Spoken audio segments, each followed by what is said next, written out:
আলহামদুলিল্লাহ, গতকাল শুক্রবার আমি চিকিৎসা উদ্দেশ্যে হবিগঞ্জ থেকে আমাদের বানিয়াচং উপজেলা মুরাদপুর গ্রামে তালিপুর বাজারে অর্থাৎ শিবপা থেকে 3 কিলো পানির উপর দিয়ে এই দেখেন আপনারা মোটর সাইকেল নিচ্ছি। এখানে আটু পানি কোথাও একটু বেশি। তো এই এলাকার মানুষ কিন্তু রাস্তা যদিও ফাঁকা, যে কারণে কোনো প্রবলেম হয় না, সাইকেলের চাকা অর্ধেকটা তলে যায়, কিন্তু যাচ্ছি কষ্ট করে। দেখেন খুব কষ্ট করে আসলে যাচ্ছি। অনেকে আশ্চর্যবোধ মনে করবেন যে দেখা যায় পুরো হাওরের উপর দিয়ে কিভাবে যায়, কিন্তু আসলে কিন্তু এটা রাস্তা, সব সময় যাইতো রাস্তা দিয়ে, অন্য সময় রাস্তা থাকে পরিষ্কার।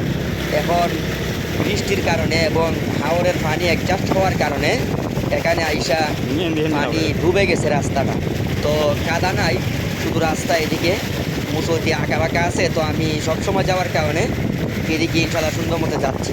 যাই হোক, দেখে খুব খুশি হবেন। ভালো থাকেন, সুস্থ থাকেন। আসসালামু আলাইকুম।